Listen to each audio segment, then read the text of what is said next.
여러분 안녕하십니까, 빨간아재입니다. 집에서 좀 쉬고 계신가요?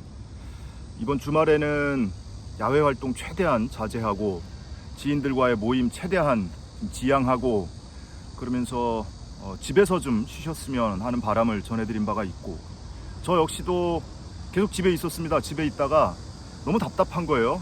계속 집에만 있다 보니까. 그래서 아이스 커피 한 잔 뽑아서 조금 널찍한 곳에 나와서 바람이라도 쐬려고, 드라이브라도 하고 바람이라도 쐬려고 차 타고 조금 돌아다니다가 이곳에 공원에 지금 나와 있습니다. 지나다 보니까 사람이 하나도 없고요, 한적하고 그래서 여기서 화면으로 여러분께 이 전경을 보여드리면 여러분들 집에만 계속 계시다가 화면으로나마 좀 널찍한 시원한 공간을 함께 느끼실 수 있지 않을까 해서 잠시 카메라를 켰습니다. 이곳은 제가 살고 있는 천안입니다. 천안이고 제 오른쪽으로는 천안시청이고요, 왼쪽으로는 불당동 상업용지가 있는 불당동이라는 동네입니다. 그 사이에 나지막한 이렇게 야산이 있었는데, 최근에 천안시가 여기를 이렇게 잔디를 쫙 깔아놓고 체육공원이라고 조성을 해놨어요. 근데 뭐 체육공원이라고는 하지만 보시다시피 이렇게 휑한 잔디밭 밖에 없습니다. 근데 오히려 이렇게 잔디를 쫙 깔아놓고 널찍하게 광장처럼 만들어 놓으니까 오히려 더 탁 트여서 더 시원한 맛이 있는 것 같습니다. 그래서 여기서 집에만 계신 여러분들을 위해서 잠시나마 좀 시원한 배경이라도 같이 보시라고 카메라를 잠시 켰습니다. 카메라를 켜면서 오늘 무슨 말씀을 잠깐이라도 좀 드릴까 생각을 하다가 두고두고 제가 계속 생각해 오고 그리고 아쉬워하던 부분이 있어요. 뭐냐면 정경심 교수의 재판부에 관한 얘기입니다. 판사, 세 분의 부장판사에 관한 얘기예요. 그동안 1년 동안 이 재판이 1년 가까이 이 재판이 진행되어 오는 동안에 여러분들이 많은 의구심을 품고 계신 분들도 계시고요, 또는 다른 곳에서 이야기하는 것을 듣고 재판부의 성향이 좀 걱정된다는데 어떻게 생각하냐라고 질문을 해오시는 분들도 많았어요. 근데 저는 최대한 그동안 발언을 자제해 왔습니다. 여러 가지 사유가 있어요. 이 재판부의 태도 또는 성향 뭐 이런 것에 대해서 언급을 하는 것은 뭐 여러 가지 측면에서 좀 적절치 않은 것 같아서 지금 1심 재판이 진행 중인 와중에 말씀드리는 것은 지양을 하는 게 좋겠다 해서 말씀을 안 드렸었는데, 이 재판부 세 분 판사께 좀 드리고 싶은 얘기가 있어요. 이 시점에서 좀 조심스럽기는 합니다. 그래서 제가 이 영상을 지금 생방송으로 하질 않고 녹화 영상으로 촬영을 하고 있는데, 촬영을 해놓고 이거를 올릴지 안 올릴지 좀 고민을 해봐야 될 것 같기는 해요. 조심스럽게 좀 말씀을 드리자면 무슨 얘기냐면, 재판부가 그동안 몇몇 증인에게 호통을 치거나 또는 위증을 경고하거나 뭐 이런 사례가 몇 있었습니다. 예를 들면 가장 최근에 증인으로 출석을 했던, 지난주에 출석을 했던 분 중에 최성해 전 총장의 외조카 이모 씨에 대해서도 아주 준엄한 톤으로 위증을 경고한다, 그리고 물타기 하지 말라, 이런 감정적인 표현을 쓰기도 하고요. 그 이전에도 재판부가 위증을 경고하거나 증인에게 윽박지르거나 또는 호통을 치는 광경이 여러 차례 목격이 됐는데, 공통적으로 정경심 교수에게 유리한 증언을 하는 증인들에게만 유독 그렇게 적대적으로 재판장이 경고를 주고 위증을 경고하고 그렇습니다. 예컨대 가장 대표적으로 제 기억에 남는 것은 동양대 조교 김모 씨의 증언 때도 그렇고요. 그 다음에 조범동 씨도 증인으로 출석을 했었죠. 조범동 씨도 위증을 경고받았었습니다. 근데 뭐 적극적으로 본인이 막 발언을 하다가 위증 경고를 받은 것도 아니고, 검사가 신문을 하는데 잘 기억이 나지 않는다라는 대답을 몇 번 했더니 기억이 나는데도 기억이 나지 않는다라고 하는 것은 위증이다라면서 조범동 씨에 대해서도 이렇게 경고를 준 적이 있고요. 그리고 단국대 장영표 교수에 대해서도 또 호통을 치거나 뭐 이런 적이 있었죠. 제가 기억하는 것만 몇 가지 사례가 그렇습니다. 기록을 뒤져보면 더 많은 사례들이 나올 거예요. 그런데 거꾸로 검찰의 입맛에 맞게 증언을 하거나 또는 정경심 교수에게 불리한 증언을 쏟아내던 증인들에게는 단 한 차례도 재판부가 그런 모습을 보인 적이 없습니다. 적어도 제 기억으로는 그래요. 왜 이렇게 선택적으로 경고를 하는가? 물론 재판부가 보기에는 또는 재판장이 보기에는 몇몇 증인이 기억에 나는데도 기억에 나지 않는다라고 증언을 하거나 또는 사실을 약간 부풀리거나 또는 축소해서 증언을 하거나 그렇게 의심을 하기 때문에 그런 경고를 주는 거겠죠. 근데 그 증인들이 무슨 이익을 보겠다고 그런 사실과 다른 증언을 할까요? 재판장이 믿질 않는다는 건데 이분들이 사실과 다른 증언을 하거나 또는 왜곡하거나 축소하거나 과장해서 증언을 할 이유가 별로 없어 보여요. 이해관계가 없어요, 별로. 정경심 교수하고. 근데 거꾸로 검찰의 신문 방향에 비교적 부합하는 증언을 하는 증인들의 경우에 보면 상당수가 검찰의 눈치를 보지 않을 수 없는 그런 증인들입니다. 예를 들어서 사모펀드와 관련한 증인들만 보죠. 그 중에 이 코링크피에서 근무를 했던 임직원들이라든지 또는 그 관계사에서 일을 했던 분들이라든지 이런 분들은 상당수가 검찰이 맘만 먹으면 다음 주에라도 기소를 할 수 있는 분들이에요. 그 증인들 중에는 자택 압수수색을 당했던 분도 있고요. 출국 금지를 당했던 분도 있습니다. 그리고 10차례, 20차례 가까운 검찰 출석 조사를 받은 사람도 있고 이미 일부는 피의자이고요. 그 중에 일부는 참고인이지만 언제든 피의자로 전환되고 피고인으로 전환될 수 있는 사람들입니다. 검찰의 눈치를 안 볼 수가 없는 사람들이에요. 심지어 이 재판이 아니고 조국 전 장관 재판의 증인으로 나온 검찰 수사관 출신의 특감 반원들, 이 특감 반원들은요 증인으로 출석하기 직전에 줄줄이 다 검사실을 들렸다가 나옵니다. 검사하고 면담을 하고 공식적으로는 표면적으로는 본인들의 진술 조서를 열람하기 위한 거라고 하지만 그 말을 곧이곧대로 믿을 수가 있습니까? 재판장은 혹시 그 말을 곧이곧대로 믿습니까? 다른 재판부에서 치러지는 재판이기는 하지만 관련 사건이거든요. 검찰의 태도를 얘기를 하는 거예요.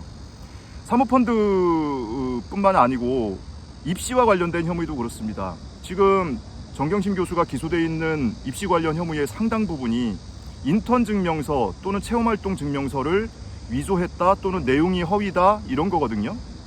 그러면 그 인턴 증명서나 체험활동 증명서를 발급해줬던 그 분들, 그 증인들의 상당수는 언제든 검찰이 맘만 먹으면 허위의 내용을 적시해서 발급해줬다 라는 명분으로 기소를 할 수도 있는 분들이에요. 이런 분들이 검찰의 눈치를 안 볼 수가 있습니까? 과연 그 증언의 순수성을 따지자면 누가 더 순수한 마음으로 증언을 했겠는가? 그걸 한번 좀 살펴봤으면 좋겠어요. 동양대에서 근무를 했던 직원 등이 여러 지금 소환돼서 증인으로 출석을 하고 있고 앞으로 예정되어 있는 증인도 몇 명 남아 있습니다. 누군가는 피고인에게 유리한 증언을 하기도 하고 누군가는 불리한 증언을 하기도 합니다. 그런데 물론 뭐 본인이 경험한 것이 다르고 기억이 다르기 때문에 이분들의 증언이 다 일치한다는 것은 불가능하죠. 그런데 정경심 교수에게 불리한 증언을 하는 증인들 또는 검찰 측 신문 방향에 비교적 부합하는 증언을 하는 분들은 대체로 보면 여전히 최성해 전 총장의 영향력 아래에 있는 분들 아닙니까? 그 지위 관계를 한번 따져보자는 말씀이에요. 사모펀드와 관련한 증인들, 그리고 인턴 증명서와 관련한 증인들, 표창장과 관련한 증인들, 이분들이 어떤 지위를 갖고 있는지 검찰이나 또는 최성해 전 총장이나 이런 영향력 아래 본인의 이해관계와 전혀 무관한 사람들인 건지, 사모펀드와 관련한 증인들은 뭐 검찰뿐만이 아니고 익성의 이봉직 회장이라든지 또는 우모 회장이라든지 이런 분들의 일정 정도의 영향력을 끼칠 수도 있는 분들이거든요. 근데 이런 분들의 증언에 대해서는 경고하고 호통치고 위증 경고하고 이런 모습을 단 한 차례도 제 기억으로는 본 바가 없습니다. 왜 유독 재판부가 경고를 하고 위증을 경고하고 호통을 치고 하는 증인들은 정경심 교수에게 유리한 증언, 유불리를 따지는 게 우습긴 하지만 어쨌든 재판장 입장에서 볼 때 정경심 교수에게 유리하게 작용할 것으로 보이는 증언을 하는 분들한테만 그렇게 호통을 치고 경고를 주고 하는가. 그게 너무나 좀 답답했어요. 왜 안 믿어줄까? 왜 안 믿어줄까? 왜 한쪽의 증언만 그렇게 유독 적대적으로 대하는가? 동양대 조교 김모 씨 같은 경우는 2번 증인으로 출석을 했었죠. 한 번은 검찰 측 증인으로 출석을 했고 한 번은 변호인 측 증인으로 출석을 했습니다. 이 김조교 같은 경우는요, 재판장이 2번째 출석을 했을 때 그런 얘기를 해요. 왜 이전에 증인으로 출석했을 때 그런 얘기를 안 했냐? 그런 얘기 할 기회 줬습니까? 이 김조교가 뭔가 부연 설명을 하거나 앞뒤 정황 설명을 하려고 하면 호통친 게 누굽니까? 처음 출석했을 때요. 그 20대 젊은 여성이 사시나무 떨듯 파르르 떨면서 증언을 하고 있어요. 법정에 앉아서 그 위압감에 짓눌려서 울먹울먹하면서 증언을 합니다. 그렇게 증언을 하고 나와서 법정 밖에 나와서 한참을 웁니다. 그런 모습 혹시 아세요? 이 김조교는요, 학교 안에서도 동양대 분위기가 정경심 교수한테 굉장히 네거티브합니다. 지금도 여전히 최성해 총장의 영향력 아래에 있다고 볼 수밖에 없죠. 사립학교가 그래요. 학교 관계자들, 교수들, 보직자들 이런 분들이 이 김조교한테 직간접적으로 굉장히 적대적으로 대하고 있고 마주치면 비아냥거리고, 이 김조교는요, 이달 말까지만 하고 퇴사합니다. 직장을 잃어요. 이런 사정 아세요? 그 사정을 아시면서 이런 증인들이 본인의 기억과 다른 증언을 하고 있다고 의심하시는 겁니까? 그 조교가 정경심 교수하고 무슨 이해관계가 있습니까? 그런 증언, 본인의 기억과 다른 증언을 하거나 과정하거나 축소화해서 증언을 해서 본인이 얻는 게 뭐예요? 사방에서 협박도 들어오고, 심지어. 그런데도 그 젊디 젊은 증인이 2번째 법정에 증인으로 출석을 해서 울먹울먹하면서 그 중압감을 이기지 못한 채로 울먹울먹하면서 증언을 하죠. 왜? 바로 옆에 검사들이 7, 8명이 앉아 있습니다. 그 검사들이 나를 강압했다, 나를 위협했다라는 증언을 하고 있는 거예요. 그 면전에서. 그 일반인들이 그 중압감을 이겨내려는 쉽지 않아요. 그런데도 왜 부득이 이 김조교가 2번씩이나 법정에 출석을 하면서 본인의 기억을 증언을 했는가? 그렇게 힘들어하면서. 그게 사실이기 때문에, 그 진실을 누군가 좀 들어주길 바라서. 그래서 저는 이 김조교가 2번째 증인으로 출석하는데 상당한 역할을 했던 사람으로서 굉장히 마음이 너무 안쓰러웠어요. 그 증언을 하고 있는데. 그래서 증인신문, 2번째 증인신문까지 다 끝나고 며칠 뒤에 연락을 한 바가 있는데, 미안하다, 내가 이렇게 힘들게 만든 것 같다라고 했더니 오히려 고맙다고 합니다. 내가 해야 할 얘기를 처음 증인 출석 때 못했는데 덕분에 하고 싶은 얘기를 2번째 출석을 해서 할 수 있는 기회가 만들어진 것 같아서 오히려 고맙다고 합니다. 마음이 후련하다고 해요. 이런 증인들의 이 순수한 증언을 왜 안 믿어줍니까? 적어도 안 믿는 것으로 보여집니다. 호통을 치고 경고를 주고, 증인이 증언을 하는데 고개를 갸웃거리고, 동양대 장경욱 교수의 증인신문 때는 그냥 그래요. 뭐 그걸 느낌으로 어떻게 얘기를 하는 게 굉장히 조심스럽기는 한데, 이 재판장의 이 자세가요, 별로 들을 생각이 없어요. 당신은 무슨 얘기할지, 어떤 방향으로 얘기할지 뻔하니까. 그리고 일과 시간에 이 증인신문을 마쳐야 한다는, 공판을 마쳐야 한다는 이유로 이분이 하고자 하는 얘기를 상당히 많이 제약을 하죠. 지난주에 출석했던 증인도 그래요. 끝나고 본인이 꼭 하고 싶은 얘기가 있다고 합니다. 그런데 기회를 안 줘요. 발언을 제한하겠습니다 합니다. 왜? 이미 증인은 이 신문 답변 과정에서 충분히 얘기를 한 것 같다. 그러니 기회를 주지 않겠다.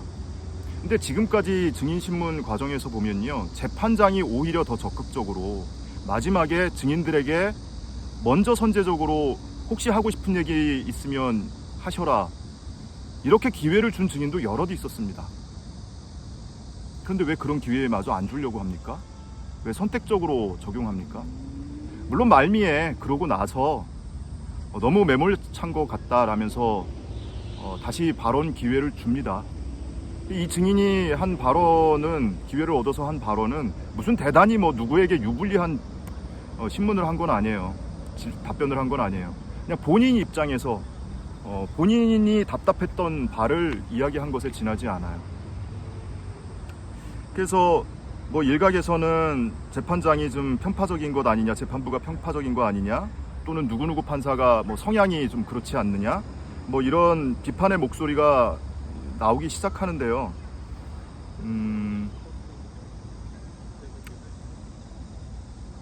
아무튼 좀 자제해왔던 말씀인데 너무 답답해서 이 말씀을 언젠가 한 번쯤은 드려야겠다. 아마 이렇게 제가 드리는 말씀이 정경심 교수에게 유리하게 작용하지는 않을 수 있습니다. 재판부의 빈정을 상하게 만드는 셈이 될 수도 있으니까요. 그럴 수도 있는데, 그래도 제3자 입장에서 바라볼 때 이런 시각이 충분히 있을 수 있다는 것을 재판부께서 좀 알아주셨으면 좋겠어요. 실제로 예단을 갖고 증언을 선택적으로 취사 선택해서 취하고 계시진 않는지, 이 증인들이 나오면 뭐 변호인 측도 그렇고 검찰 측도 그렇고 혹시 이 증인으로 출석하기 전에 검사와 연락한 적이 있느냐, 또 검사 측에서는 변호인이나 피고 측하고 연락한 적이 있느냐라고 묻습니다. 엊그제 출석을 했던 증인에게도 마찬가지예요. 검사가 묻습니다. 변호인하고 연락을 주고받은 바가 있느냐. 신문하는 내용 보면 이미 뭔가 의사소통이 있었던 것으로 보인다는 거죠. 근데 이 증인은 통화 한 번 한 적이 없대요, 변호인단하고. 그리고 변호인단도 그렇게 발언을 합니다. 재판부가 믿을지 안 믿을지 모르겠어요. 믿어주세요.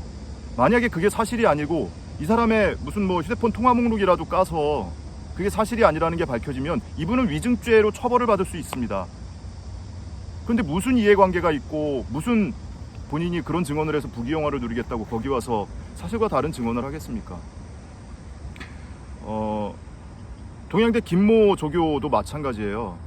이분이 두 번째로 출석을 하게 된 계기가 처음 증인 출석하고 나서 저하고 별도로 인터뷰를 하죠. 그래서 검사가 징계 운운하면서 강압적인 분위기를 연출했다라는 것 때문에 그 부분에 대해서 다시 한번 들어보겠다고, 법정 증언으로 들어보겠다라고 해서 변호인 측이 신청을 해서 증인 출석을 한 겁니다.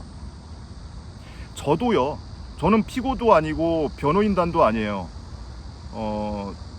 뭐 그분들에게 우호적인 방송을 하고는 있지만 사실을 왜곡하거나 있는 사실을 없다고 하거나 없는 사실을 있다고 하지 않습니다. 그럼에도 불구하고 이 김조교가 증인으로 두 번째 증인으로 채택되고 나서 김조교하고 연락을 자제했습니다. 왜? 만에 하나 오해 살까봐. 그리고 굳이 연락할 필요도 없었어요. 재판부가 이 증인신문의 내용을 제한을 했죠. 그 중에 하나가 저하고 인터뷰하게 된 경위에 대해서 신문을 해라라는 거였는데, 있는 그대로 얘기하면 되니까 감출 게 전혀 없으니까요. 제가 누군가를 통해서 이 조교의 법정 증언 중에 일부 눈에 띄는 부분이 있었고 그것을 미처 발언하지 못한 것 같은데 그 발언이 뭔지 궁금해서 그 얘기를 직접 인터뷰를 통해서 듣고 싶다라고 해서 한 단계 거쳐서 섭외를 했었고, 본인이 고민 끝에 한두 차례 통화한 끝에 하겠습니다, 자발적으로 하겠습니다 라고 응답이 와서 인터뷰를 했던 거고요. 변호인단도 이 김조교하고 연락 안 한 걸로 저는 압니다. 왜? 오해 살까봐. 그런데 검사들 과연 그런가? 검사들도 과연 그런가? 이 사건 사무규칙 규정을 들어서 출석을 앞두고 있는 증인에게 연락을 하는 거는 너무 비일비재하고요. 좀 전에 말씀드린 바와 같이 조국 교수 사건에서 벌어진 일이지만 이 검사 출신 또는 검찰 수사관 출신의 증인들은 조서 열람이라는 핑계로 증인 출석 직전에 검사실에 가서 검사랑 면담을 하고 출석을 합니다. 김경록 씨는 또 어땠어요? 김경록 씨는요, 본인이 피고인이 됐습니다. 검사가 애초에 김경록 씨를 기소할 생각이 없었어요. 그리고 회유를 했죠. 우리랑 같이 가면, 좋은 관계 유지하면 우린 끝까지 버리지 않는다. 그리고 뭔가 본인들이 필요한 진술을 해주거나 본인들이 필요로 하는 증거물을 제출하거나 하면 검사실에서 도시락도 같이 시켜 먹고 그렇게 우호적인 관계를 만들려고 하다가 이전 재판부인 송인건 부장판사가 증거은닉 교사 혐의로 처벌을 하려면 증거은닉의 정범을 기소하지 않고 어떻게 처벌을 하겠냐, 증거은닉 정범을 유무죄를 가리면 이 사건이 다뤄지는데 용이하지 않겠냐. 만약에 증거은닉 혐의를 받고 있는 누군가가 무죄가 나온다면 또는 무혐의가 나온다면 이 사건은 재판할 필요조차 없다. 이렇게 얘기하는 바람에 뒤늦게 마지못해서 김경록 차장 기소했던 거 아닙니까? 그렇게 우리 한편 먹자 17차례 가까운 조사를 하고 면담을 하면서 그렇게 김경록 차장을 어르고 달래고 하면서 자기 편으로 끌어들이려고 하다가 김경록 차장이 나중에 수사 과정에서 알릴레오랑 인터뷰를 하면서 KBS 또는 검찰의 행태를 비판하고 심지어 본인 법정에서 최후 진술을 하면서 검찰개혁의 일원이 역할을 하겠다, 그런 얘기를 하고 했더니 검사들 표정이 뒤집어지고 항소이유서 아주 강한 톤으로 항소이유서를 써서 항소를 하고, 김경록 차장은 당근과 채찍을 번갈아 가며 휘둘러서 본인들 편으로 끌어들이려고 했었고, 그런데 그 김경록 차장마저도 본인이 이미 그 사건과 관련한 재판을 받고 있음에도 불구하고 검사의 공소장과는 다른 방향의 증언을 이미 한 바가 있죠. 이런 증인들이 한둘이 아닙니다. 그래서 얘기가 나오다 보니까 조금 길게 말씀을 드렸는데, 재판부에서 한 번쯤 생각을 해주셨으면 좋겠다. 본인들이 그 증언의 진실성 또는 신빙성에 의심을 품고 있는 증인들과 그렇지 않은 증인들의 지위를 한번 보셔라. 그럼 누가 본인의 이해관계와 무관하게 증언을 했겠는가?